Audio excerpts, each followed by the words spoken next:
Depuis la plainte déposée par Marion Lara contre le laboratoire Bayer, qu'elle accuse d'être responsable de son AVC, l'inquiétude grandit autour des pilules de dernière génération. La ministre de la Santé, Marisol Touraine, a même décidé d'avancer de 6 mois la fin de leur remboursement. Pourtant, la ministre, tout comme les gynécologues, tiennent à rassurer les Françaises. Il faut savoir qu'on n'est pas à l'abri. Vous ne prenez pas de pilule, vous avez potentiellement un risque de 1,5 pour 100 000, sans pilule. Quand on prend une pilule, on peut passer à 2 ou 2,5 de deuxième génération, 3, 3,5 de troisième génération.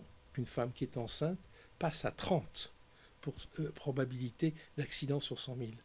Et si elle accouche au moment où elle accouche, passe à 50.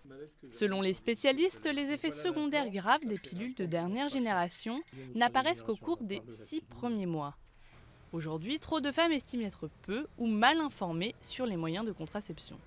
J'ai besoin d'avoir plus de renseignements sur effectivement ce que je prends et savoir s'il y a d'autres alternatives. Il y a quoi? Rien. Il y a la pilule, quoi, c'est tout. J'ai une pilule 3e génération, je me pose la question en fait, si je vais l'arrêter ou pas. J'ai des filles qui sont en âge de prendre la pilule et bien évidemment que ça m'inquiète.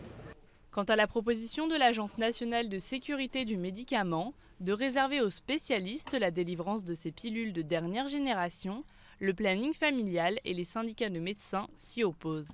La contraception doit rester facilement accessible à tous. Il ne faudrait pas que derrière cette panique autour de la pilule, on remette en cause tout ce travail qui a été obtenu de longue lutte quand même, cette contraception. La première pilule à la loi Neuwirth, c'est 67.